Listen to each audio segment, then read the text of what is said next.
Iloilo. Good morning, Philippines. Welcome to our bid opening. I'm so glad that you are here to join the bid. Today is a special day for you as you come to make a bid because I am aware that you have studied well the figures that you will present. If everything is now okay, let us pray and may God bless us.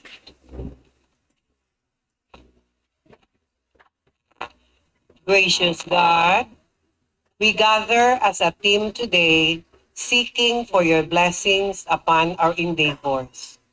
Grant us open hearts and minds as we share updates and collaborate on projects.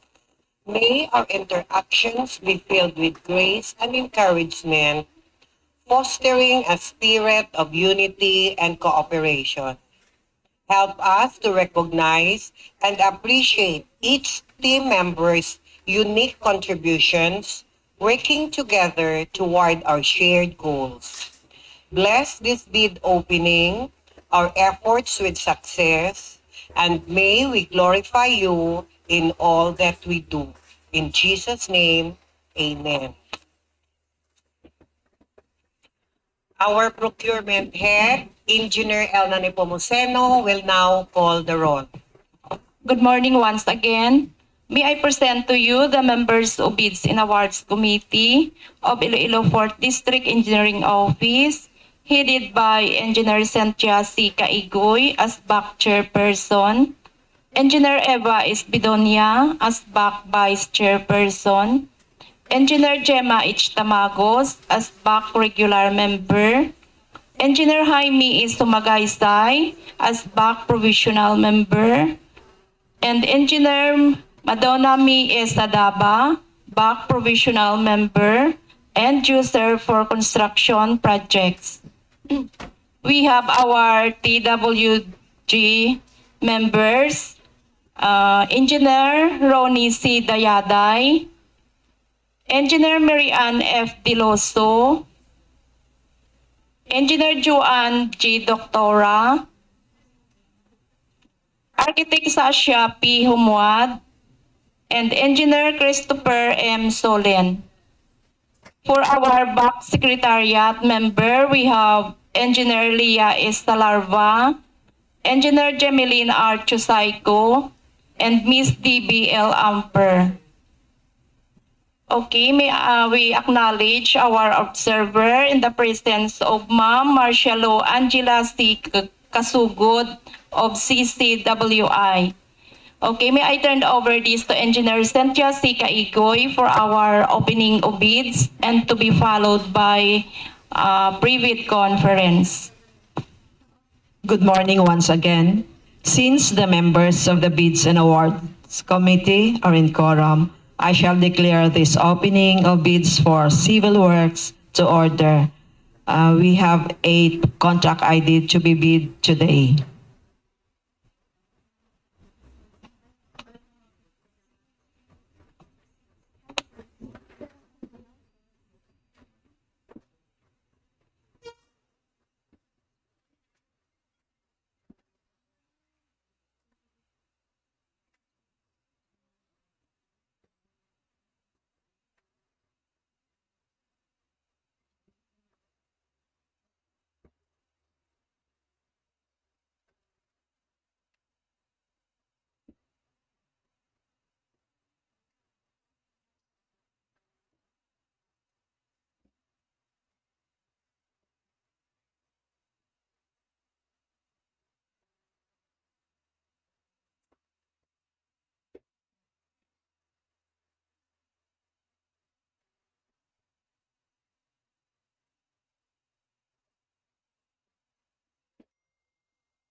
For contract ID 24GI0057, construction of Aganan flood control structure, Haro Aganan River, Barangay Balabag and Jibao-an, Santa Barbara, Iloilo, with approved budget for contract 72,379,000.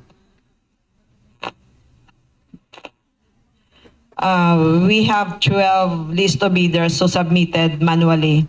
MG Salazar Construction Corporation, Woodland Construction and Supply Incorporated, JHR Enterprises, Roprim Construction Corporation, Rhinel Construction Services, St. Gerard Construction General Contractor and Development Corporation, Monolithic Construction and Concrete Products Incorporated, Jeep Construction, AD Pendon Construction and Supply Incorporated, IBC International Builders Corporation, GTCO Construction Company Incorporated, and Unitic Builder Incorporated. And there is none bidders who submitted electronically. For contract ID 24GI0058, Preventive Maintenance of Road, Asphalt Overlay, Mandurriao-San Miguel-Alimodian-Maasin-Cabatuan Road, Kilometer 14 plus 457 to Kilometer 16 plus 166. Location, San Miguel, Iloilo, with approved budget for the contract, 61,250,000. And we have 8 bidders who submitted manually. MG Salazar Construction Corporation, JHR Enterprises, Roprim Construction Corporation, St. Gerard Construction General Contractor and Development Corporation, AD Pendon Construction and Supply Incorporated, IBC International Builders Corporation, GETCO Construction Company Incorporated, Unitic Builder Incorporated, and there is no bidders who submitted electronically. For contract ID 24GI0059, Preventive Maintenance of Road, Asphalt Overlay, Mandurriao-San Miguel-Alimodian-Maasin-Cabatuan Road, Kilometer 21 plus 460 to Kilometer 24 plus 166. Location, Alimodian, Iloilo, with approved budget for the contract, 53,900,000. And we have 7 bidders who submitted manually. MG Salazar Construction Corporation, GHR Enterprises, Roprim Construction Corporation, St. Gerard Construction General Contractor and Development Corporation, AD Pendon Construction and Supply Incorporated, IBC International Builders Corporation, and GETCO Construction Company Incorporated. And we have no bidders who submitted electronically.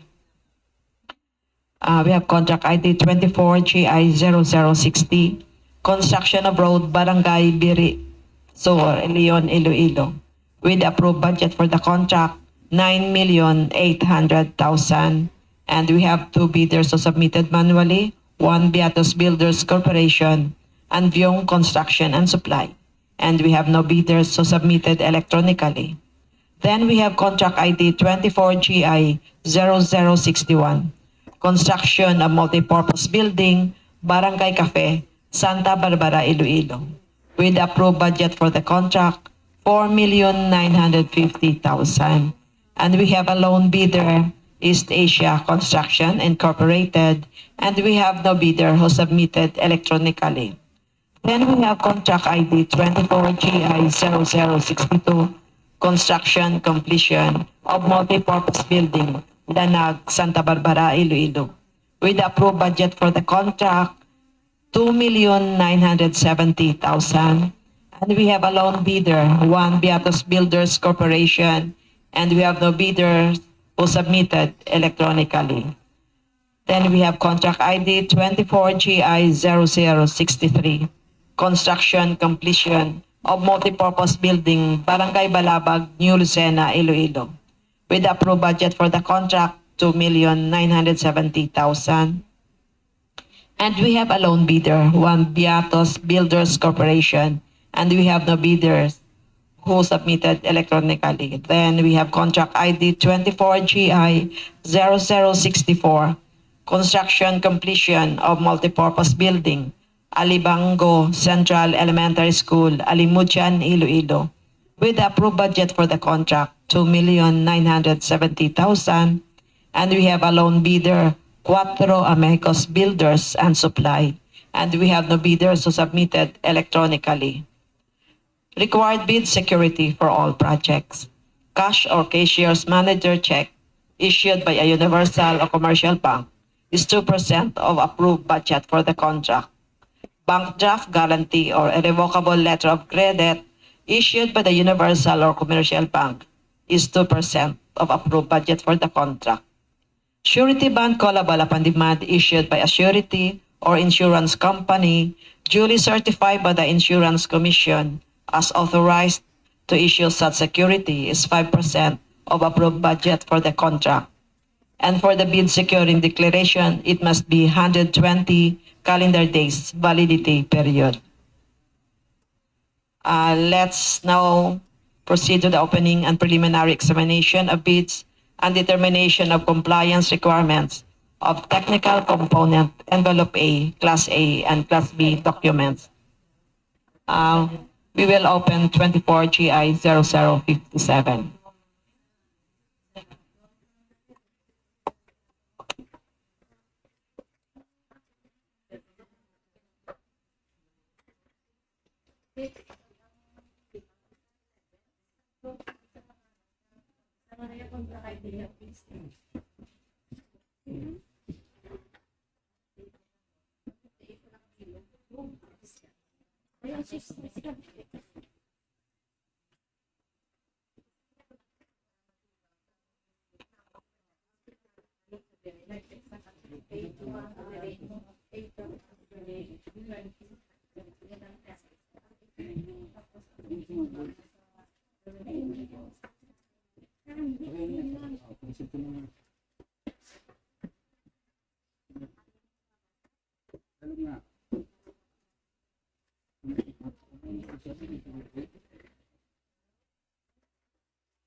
results. For contract ID 24GI0057, construction of Aganan flood control structure Haro Aganan River, Barangay Balabag and Jibao-an, Santa Barbara, Iloilo. MG Salazar Construction Corporation, legal aspect passed, technical aspect passed, and financial aspect passed. Woodland Construction and Supply Incorporated, legal aspect passed, technical aspect passed, and financial aspect passed. JHR Enterprises, legal aspect passed, technical aspect passed, and financial aspect passed. Proprim Construction Corporation, legal aspect passed, technical aspect passed, and financial aspect passed. Rhinel Construction Services, legal aspect passed, technical aspect passed, and financial aspect passed. For St. Gerard Construction General Contractor and Development Corporation, legal aspect passed, technical aspect passed, and financial aspect passed.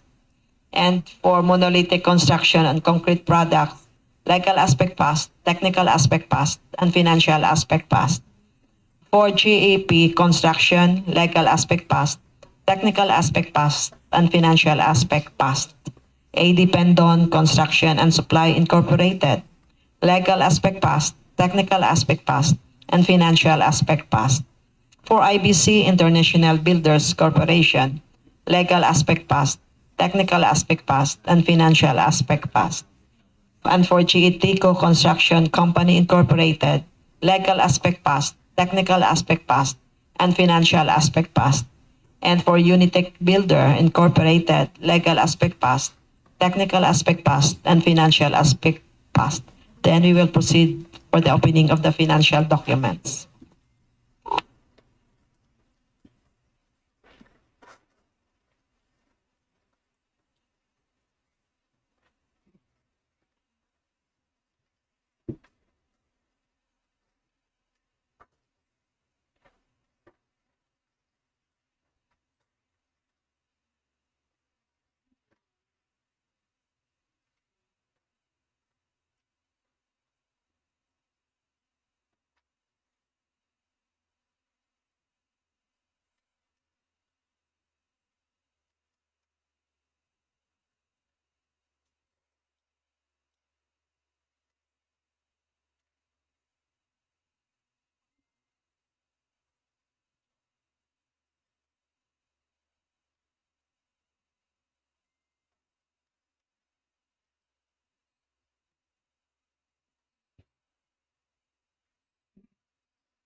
Now let's proceed to the financial results. For MG Salazar Construction Corporation, in the form of bid securing declaration with 120 calendar days validity period, with a bid amount of 72,351,881 pesos and 9 cents. For Woodland Construction and Supply Incorporated, in the form of bid securing declaration with 120 calendar days validity period in the bid amount of 72,315,840 pesos and 67 cents. For JHR Enterprises, in the form of bid securing declaration with 120 calendar days validity period in the bid amount of 72,350,973 pesos and 75 cents. For Roprim Construction Corporation, in the form of bid securing declaration with 120 calendar days validity period in the bid amount of 72,329,865 pesos and 60 cents. For Rhinel Construction Services, in the form of bid securing declaration with 120 calendar days validity period in the bid amount of 72,364 pesos 364,529 pesos and 8 cents. For St. Gerald Construction General Contractor and Development Corporation, in the form of bid securing declaration with 120 calendar days validity period in the bid amount of 72,325,838 pesos and 68 cents.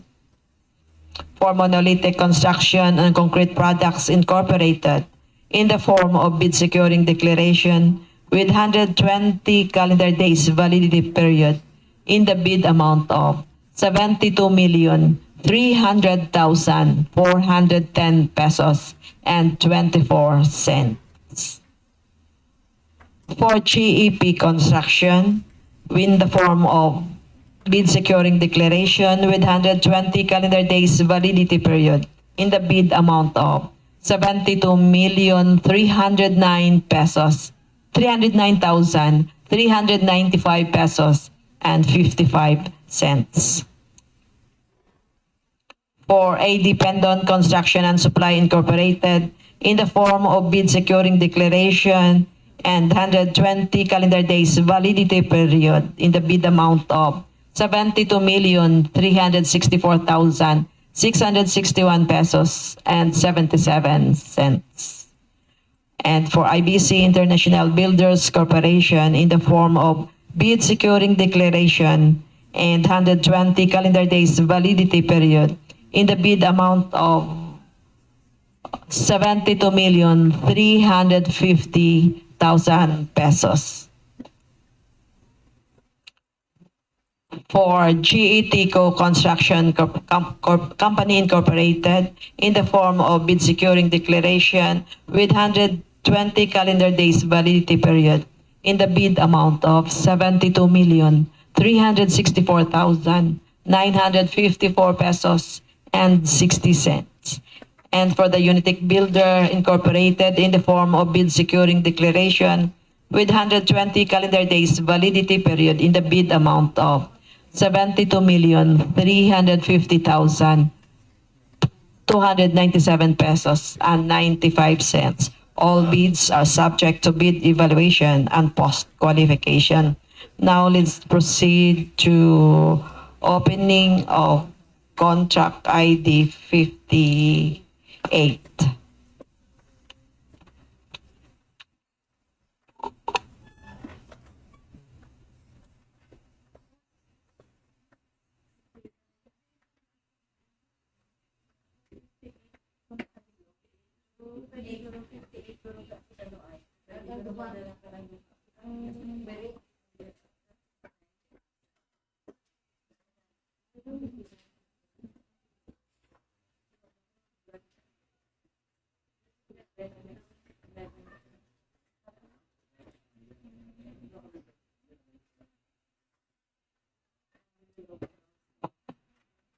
And we will open also contract ID 24GI0060.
And let's proceed to the eligibility results for contract ID 24GI0058, preventive maintenance of road asphalt overlay, Mandurriao-San Miguel, Alimodian-Maasin-Cabatuan Road.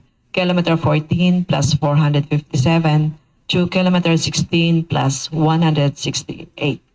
For MG Salazar Construction Corporation, legal aspect passed, technical aspect passed, and financial aspect passed.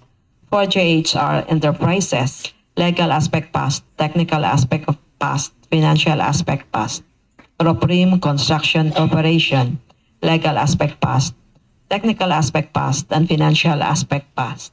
For St. Gerard Construction General Contractor and Development Corporation, legal aspect passed, technical aspect passed, and financial aspect passed. For A. Dependon Construction and Supply Incorporated, legal aspect passed, technical aspect passed, and financial aspect passed. For IBC International Builders Corporation, legal aspect passed, technical aspect passed, and financial aspect passed. For Chiitico Construction Company Incorporated, legal aspect passed, technical aspect passed, financial aspect passed. And for Unitic Builder Incorporated, legal aspect passed, technical aspect passed, and financial aspect passed. Now let's proceed for the opening of the financial proposal.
For the eligibility results of contract ID 24GI0060, construction of road Barangay Birisor, Leon, Iloilo. 1. Beatos Builder Corporation, legal aspect passed, technical aspect passed, and financial aspect passed. And for Vyung Construction and Supply, legal aspect passed, technical aspect passed, and financial aspect passed. Now let's open the financial documents for the contract ID 24GI0060.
Now let's proceed for the financial results. For contracting ID 24GI0058, preventive maintenance of road asphalt overlay Mandurriao-San Miguel-Alimodian-Maasin-Cabatuan Road, kilometer 14, plus 457 to kilometer 16, plus 166, with the approved budget for the contract, 61,250,000 pesos.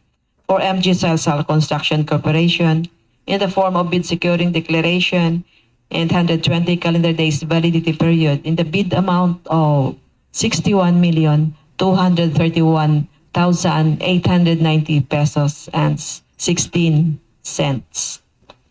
For JHR Enterprises, in the form of bid securing declaration with 120 calendar days validity period in the bid amount of 61,220,345 pesos and 45 cents. For Oprim Construction Corporation, in the form of bid securing declaration and with 120 calendar days validity period in the bid amount of 61,205,449 pesos and 10 cents.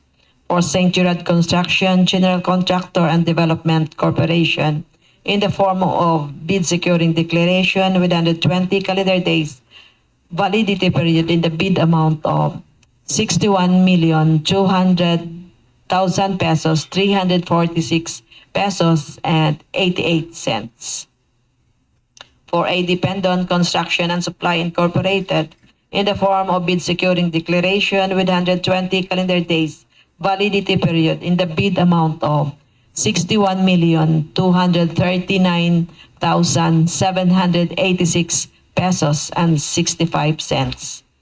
For IBC International Builders Corporation, in the form of bid securing declaration with 120 calendar days validity period in the bid amount of 60,930,000 pesos.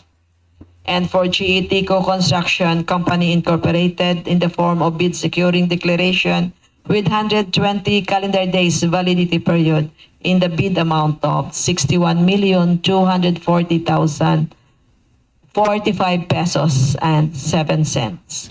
For Unitec Builder Incorporated, in the form of bid securing declaration with 120 calendar days validity period in the bid amount of 61,038,400 pesos and 40 cents.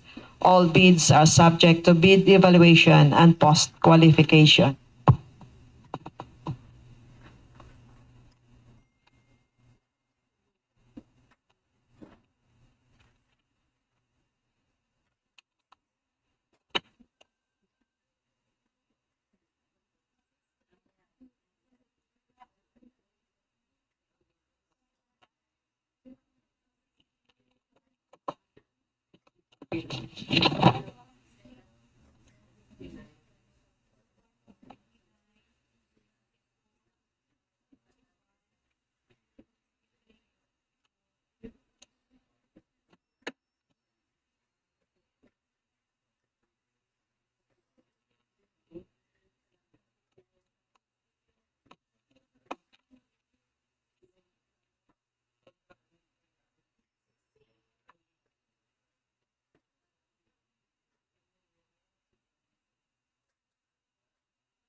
For the financial result of contract ID 24GI0060, construction of road Barangay Biriso, Leon, Iloilo, with approved budget for the contract 9,800,000 for One Beatos Builder Corporation in the form of bid securing declaration and with 120 calendar days validity period in the bid amount of 9,702,000 pesos. For Vyong Construction and Supply in the form of bid securing declaration with 120 calendar days validity period in the bid amount of 9,799 pesos 1,457 pesos and 37 cents. All bids are subject to bid evaluation and post qualification.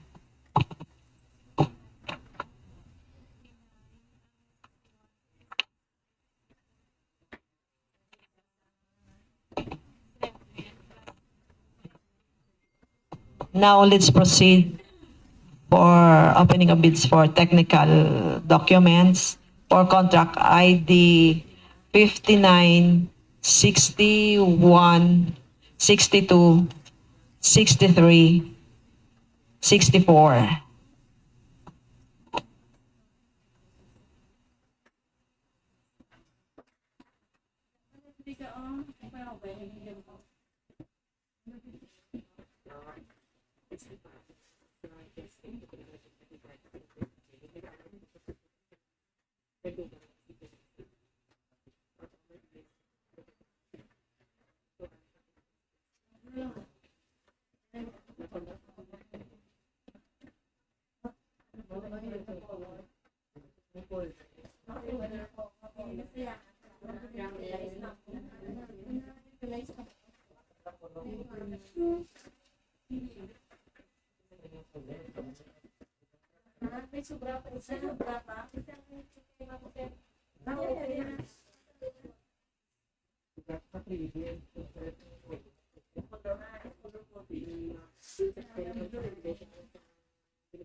Kada pa namin doon sa Milo.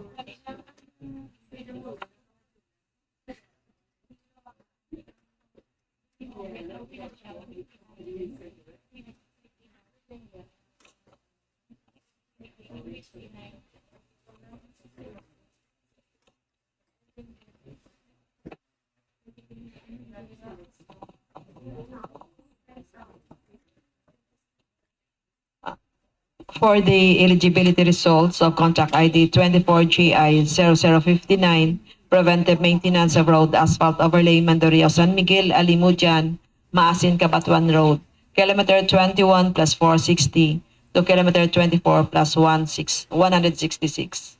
MG Salazar Construction Corporation, legal aspect passed, technical aspect passed, and financial aspect passed. For JHR Enterprises, legal aspect passed, technical aspect passed, and financial aspect passed. For Roprim Construction Corporation, legal aspect passed, technical aspect passed, and financial aspect passed. St. Gerard Construction General Contractor and Development Corporation, legal aspect passed, technical aspect passed, and financial aspect passed. AD Pendon Construction and Supply Incorporated, legal aspect passed, technical aspect passed, and financial aspect passed. IBC International Builders Corporation, legal aspect passed, technical aspect passed, and financial aspect passed. And for GE Tico Construction Company Incorporated, legal aspect passed, technical aspect passed, and financial aspect passed. You may open the financial documents for this contract ID project.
120 calendar days validity period in the bid amount of 53,889,512 pesos and 67 cents. For IBC International Builders Corporation in the form of bid securing declaration with 120 calendar days validity period in the bid amount of 53,620,000.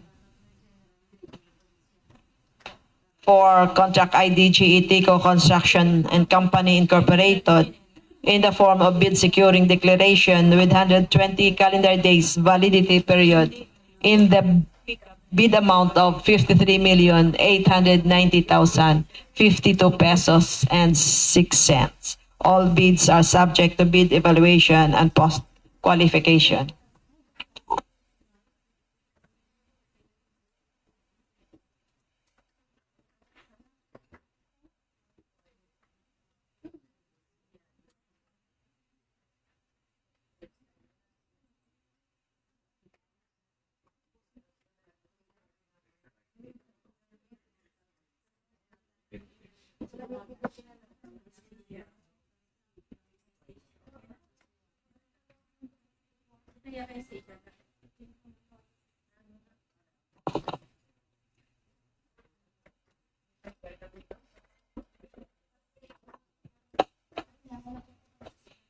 For the financial result of contract ID 24GI0061, construction of multipurpose building, Barangay Cafe, Santa Barbara, Iloilo, East Asia Construction Incorporated, in the form of bid securing declaration with 120 calendar days validity period in the bid amount of 4,926,666 pesos and 4 cents.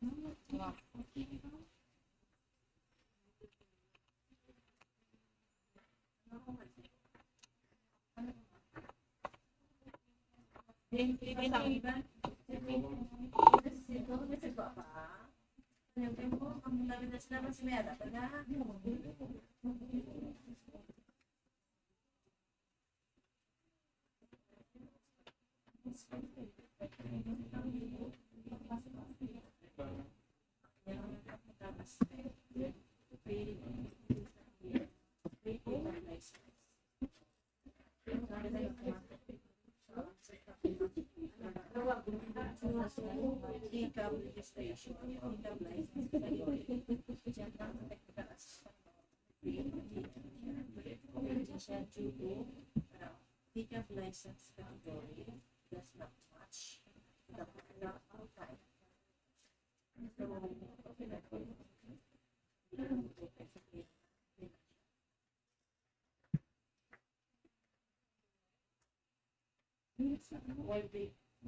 For the eligibility results of contract ID 24GI0062, construction completion of multipurpose building, Lanag, Santa Barbara, Iloilo. 1. Beatos Builder Corporation, legal aspect passed, technical aspect passed, financial aspect passed. For contract ID 24GI0063, construction completion of multipurpose building, Barangay Balabag, New Lucena, Iloilo. 1. Beatos Builder Corporation, legal aspect passed, technical aspect passed, financial aspect passed. For contract ID 24GI0064, construction completion of multipurpose building, Alibango Central Elementary School, Alimodian, Iloilo. 4. Amego Builders and Supply, legal aspect passed, technical aspect failed due to FICAB license category does not match to the contract profile. And we will not open the financial aspect envelope.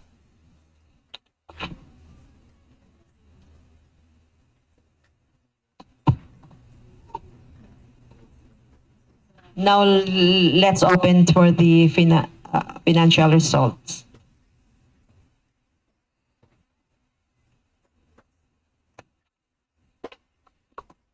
For the financial results of 24GI0063, construction of completion of multipurpose building, Barangay Balabag, New Lucena, Iloilo. In 1. Beatos Builder Corporation in the form of bid securing declaration with 120 calendar days validity period with a bid amount of 2,960,000. All bids are subject to post-qualification and evaluation.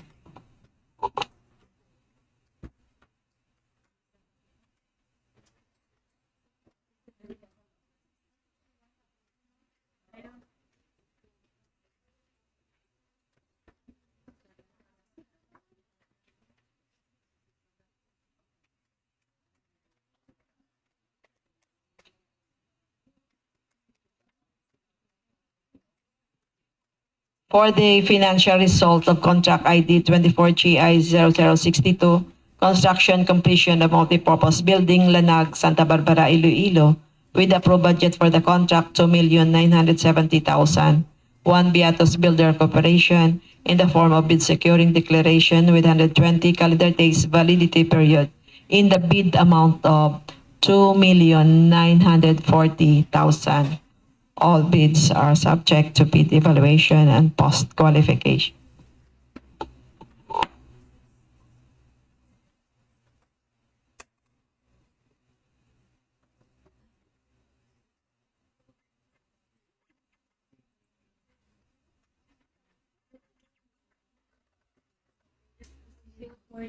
And let's proceed for the our opening of bids for the technical civil works adjourned at 10:51 in the morning.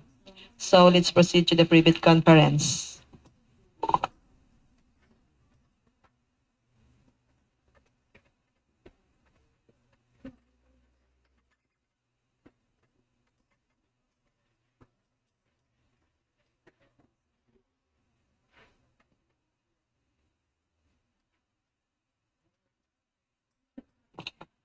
For contract ID number 24GI0073, construction of multipurpose building Duyan-Duyan, Santa Barbara, Iloilo. Location Santa Barbara, Iloilo, with the funding source of FY 2024 General Appropriation Act RA number 11975. Construction of multipurpose building Chimu with a dimension of 14 meter by 28 meter, include painting of columns and electrical work as per plan and specification, with approved budget for the contract 4,950,000 with contract duration of 155 calendar days. For contract ID number 24GI0074, construction completion of multipurpose building Gymnasium, Cabugao-sur, Pavia, Iloilo. Pavia, Iloilo. Funding source FY 2024 General Appropriation Act RA number 11975. Construction of multipurpose building with 1.8 meter by 25.9 meter bleachers, 2.893 meter by 15.7 meter slab extension, and perimeter fence as per plan and specification, with approved budget for the contract 3,019,500 pesos with 63 calendar days contract duration. And for the contract ID number 24GI0075, construction completion of multipurpose building Gymnasium, Jibao-an, Pavia, Iloilo. Funding source FY 2024 General Appropriation Act RA number 11975. Construction of multipurpose building Gymnasium with column tie beam SOF, roof framing, roofings, and electrical works as per plan and specification, with approved budget for the contract 3,019,500 pesos with 99 calendar days contract duration. And contract ID number 24GI0076, construction completion of multipurpose building, Barangay Zone 5, Santa Barbara, Iloilo. Funding source FY 2024 General Appropriation Act RA number 11975, construction completion of multipurpose building, construction of perimeter fence and gate with bleachers and stage, with approved budget for the contract 2,970,000 with 133 calendar days contract duration. For eligibility requirements, Class A documents, we have the legal documents, technical documents, and financial documents. For Class B documents, for joint venture. And for Class A documents, we have the legal documents. Registration certificate for Securities and Exchange Commission, Department of Trade and Industry for sole proprietorship, or Cooperative Development Authority for cooperatives. Mayor's or business permit issued by the city or municipality where the principal place of business of the prospective bidder is located, or the equivalent document for exclusive economic zones or areas. Tax clearance per Executive Order 398 Series of 2005 as finally reviewed and approved by the Bureau of Internal Revenue.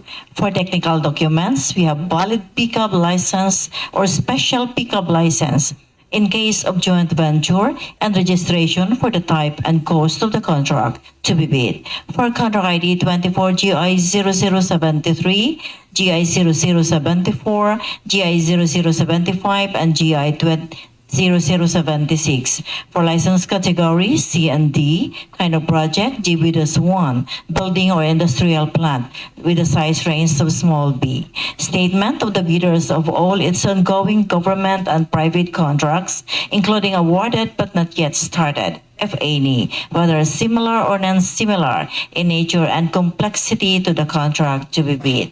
Statement of the bidder's single largest completed contract, similar to the contract to be bid. And under that, we have the adjusted to current prices using Philippine Statistic Authority or PSA Consumers Price Indices.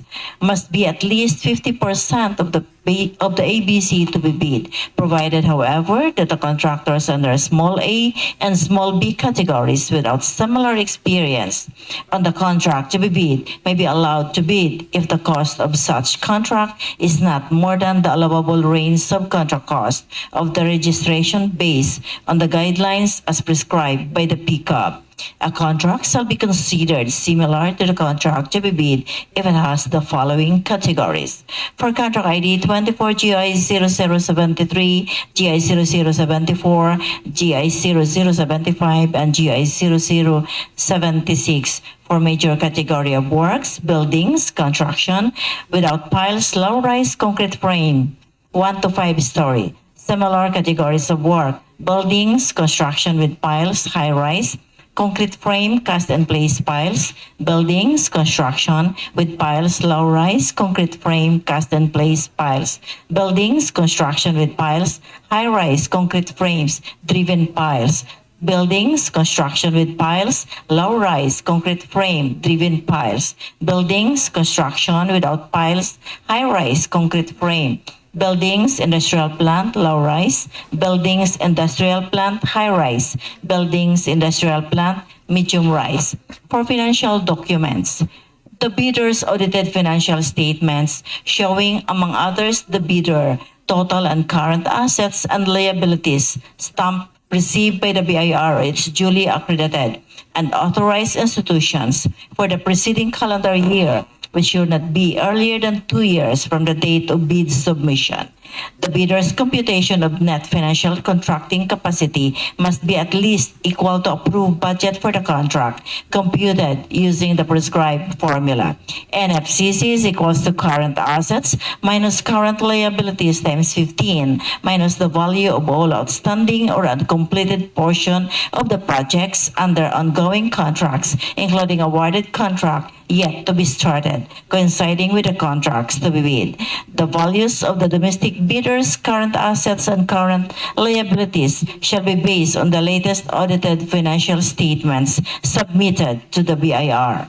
For the Class B documents for joint venture, valid joint venture agreement in accordance with RA 4566 and its IRR. Each partner of the joint ventures shall submit the respective PhilGIP certificates of registration in accordance with Section 8.5.2 of this IRR. The submission of the technical and financial eligibility documents by any of the joint venture partners constitutes compliance, provided that the partner responsible to submit the NFCC shall likewise submit the statement of all of its ongoing contracts and audited financial statement.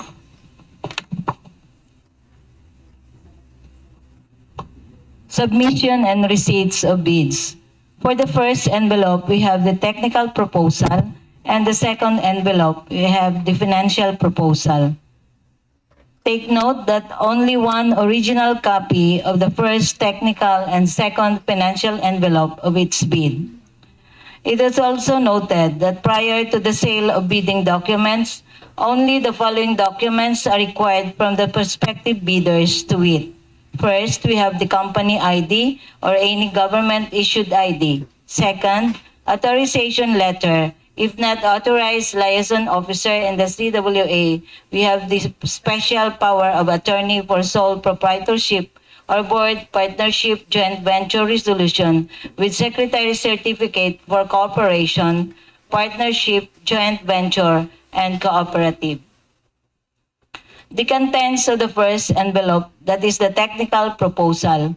We have the valid and updated certificate of WellJIP's registration under platinum membership and compliance to GPP Resolution 15-2021 dated October 14, 2021, issued in accordance with the amended section 8.5.2 of the 2016 revised IRR of RA 9184. Another, we have the pickup license and registration, special pickup license if joint venture. And another, statement of all ongoing government and private contracts. Another, statement of single largest completed contract, the NFCC computation, and the joint venture if applicable. The original copy of bid security in the prescribed form, amount, and validity period. If in the form of a surety bond, submit also a certification issued by the Insurance Commission or original copy of notarized bid securing declaration. For the bid validity period of 120 calendar days from the date of submission of bids. And for the bid security validity period, 120 calendar days from the date of submission of bids. We have the form of bid security with the corresponding amount of bid security, not less than the required percentage of the approved budget for the contract. For the cash or cashier's manager's check issued by a Universal Commercial Bank, we have 2% of the approved budget for the contract. For bank draft, guarantee, or irrevocable letter of credit issued by a Universal Commercial Bank, we have 2% of the approved budget for the contract. And for the surety bond callable on demand issued by a surety or insurance company duly certified by the Insurance Commission as authorized to issue such security is 5% of the approved budget for the contract. For the project requirements, we have which shall include the following. We have the following organizational chart for the contract to be bid, the list of contractors' personnel, such as project manager, project engineers, materials engineers, and foremen, to be assigned to the contract to be bid with their complete qualification and experience data. Another, the list of contractors' major equipment units, which are owned, leased, and or under purchase agreements, supported by proof of ownership or certification of availability of equipment from the equipment lessor vendor for the duration of the project, as the case may be. The original duly signed omnibus return statement, and if applicable, original notarized secretary certificate in case of a corporation, partnership, or cooperative, or original special power of attorney of all members of the joint venture, giving full power and authority to its officer to sign the original the omnibus return statement and do acts to represent the bidder. For the contents of the second envelope, that is the financial proposal, we have the original of duly signed and accomplished financial bid form in accordance with the form prescribed in Section 10, bidding forms of bidding documents. Another, original of duly signed bid prices and the bill of quantities, that is the BOQ, duly accomplished detailed estimates form, including a summary sheet indicating the unit prices of construction materials, labor rates, and equipment rentals used in coming up with the bid. And the last is the cash flow by quarter. For bid evaluation. The financial component of the bids which pass bidder shall be evaluated using non-discretionary criteria, including arithmetical corrections for computational errors. In those determine the correct total calculated bid prices. The BAC shall automatically disqualify any total calculated bid price which exceed the ABC. The following factors are to be considered in the evaluation of the bid prices. The completeness of the bid. Bids not addressing or providing all of the required items and the bidding documents, including the BOQ, shall be considered non-responsive, and those automatically disqualified. No price in required item shall be considered non-responsive, and those automatically disqualified, indicating a zero or a dash free to the government. All prices are deemed to include all taxes. For arithmetical corrections, bid prices and figures versus words prevail. The total price per item versus unit price per item as extended or multiplied by the quantity of the item, unit price prevails. The total price versus actual sum of component items, actual sum prevails. The unit cost in detailed estimate versus unit cost in BOQ, the BOQ prevails.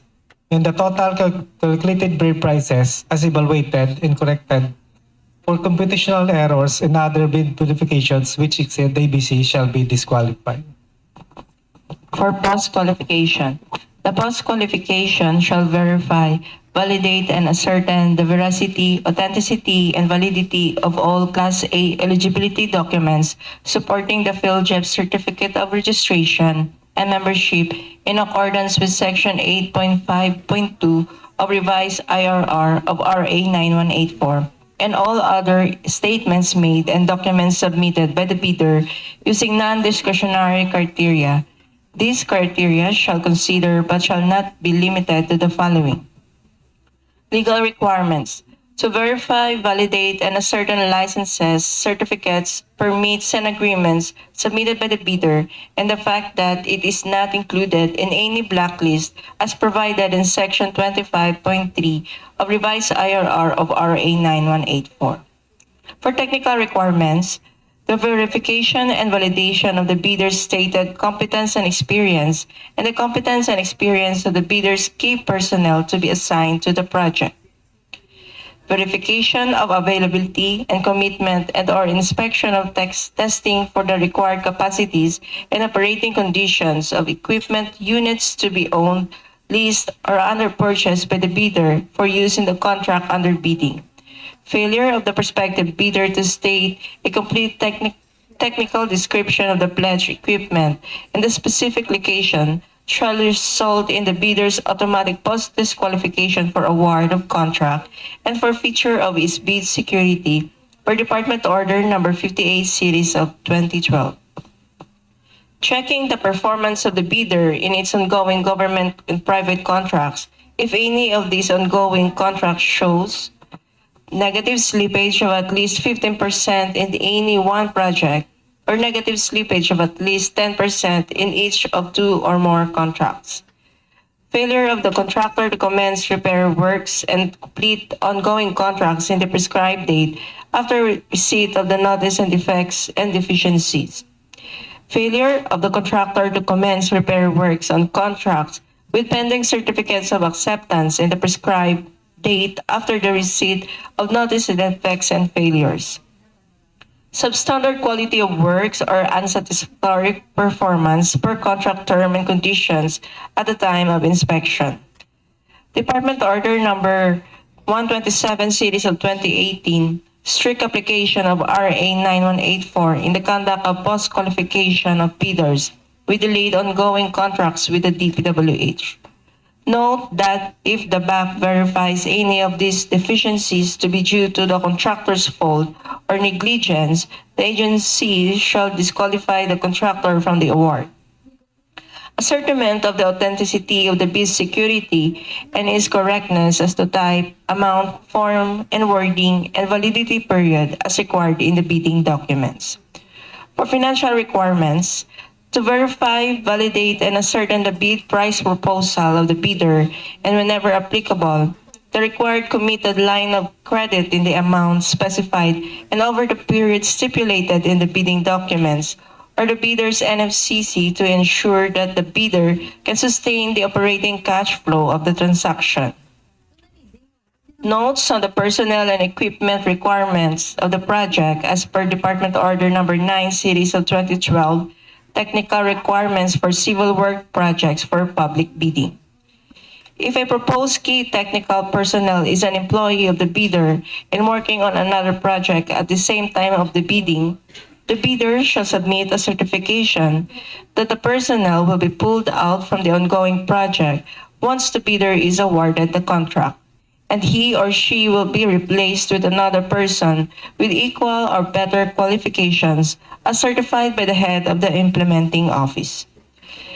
Next, the bidder may propose a key technical personnel who is not its employee, provided that the said personnel is required to submit a certification that he or she will work for the bidder if it is awarded the contract under bidding.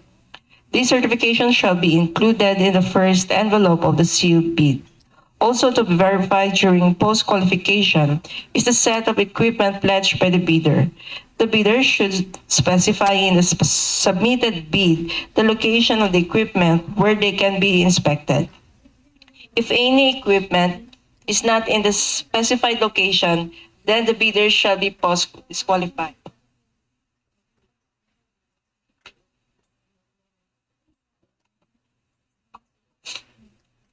For the list of key personnel for all projects, we have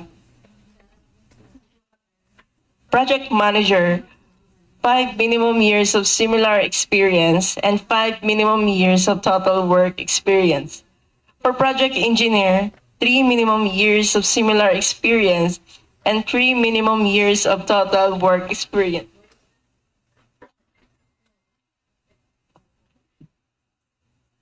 For project inspector, 2 minimum years of similar experience and 2 minimum years of total work experience. For material engineer 1, we have 2 minimum years of similar work experience and 2 minimum years of total work experience. For safety officer, 1 minimum year of similar experience and 1 minimum year of total work experience. For foreman, we have 1 minimum year of similar experience and 1 minimum year of total work experience. Lists of key equipment units may be owned, leased, and under purchase agreement supported by certification of availability of equipment from the equipment lessor or vendor for the duration of the project.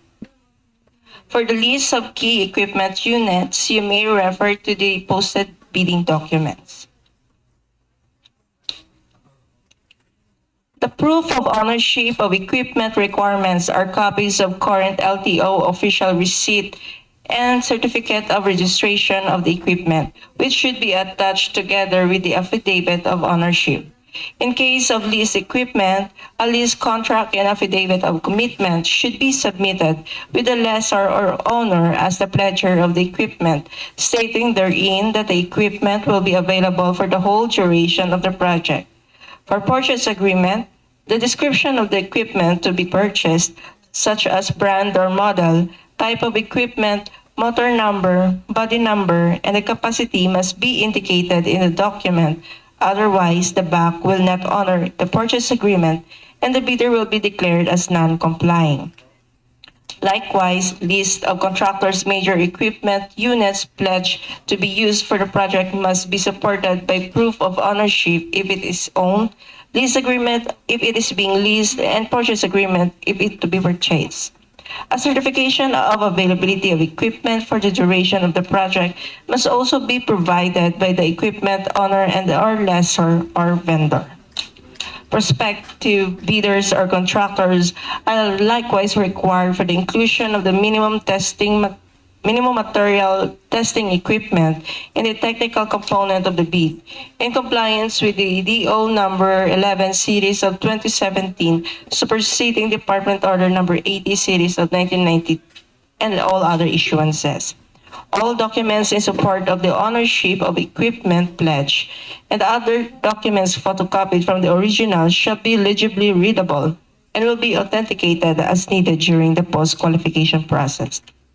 Corollarily, Department Order Number 58 Series of 2012, dated August 29, 2012, further provides the inclusion of material data on the pledge equipment of the bidder by requiring all bidder or contractor to fully comply with the contract minimum equipment requirements as prescribed in the bid documents, a complete technical description of their pledge equipment, whether owned or leased, such as but not limited to the engine number, year model, chassis number, plate number, production and load capacity, availability, and operating condition. In addition, bidders were also required to state in their bid documents the particular place or site where the equipment are located as provided for under DEO number 9 series of 2012. That failure to comply with the set requirements shall result in the bidder's automatic post-disqualification for award and forfeiture of its bid security. For contract award, the contract shall be awarded to the bidder whose bid has been determined to be the lowest calculated and responsive bid as a result of the detailed evaluation and post-qualification conducted. Contract award should be made within the bid validity period.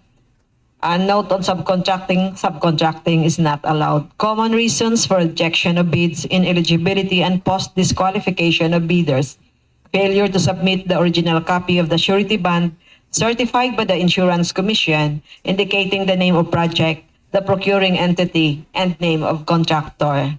Shorter bid validity and bid security validity period. Then overlapping of pledged equipment and committed key technical personnel. Failure to indicate the validity of bid in the bid form. Late submission of bid.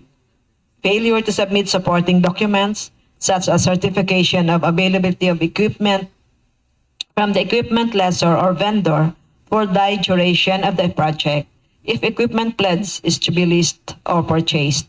Negative slippage of at least 15% in any one project, or negative slippage of at least 10% in each of two or more contracts, and unsatisfactory CPS rating. Common errors in the submission of bids: incomplete pages of bid for technical and financial documents. Authority of the signatory to sign on behalf of the bidder. For single proprietor, signatory should be the owner or proprietor only.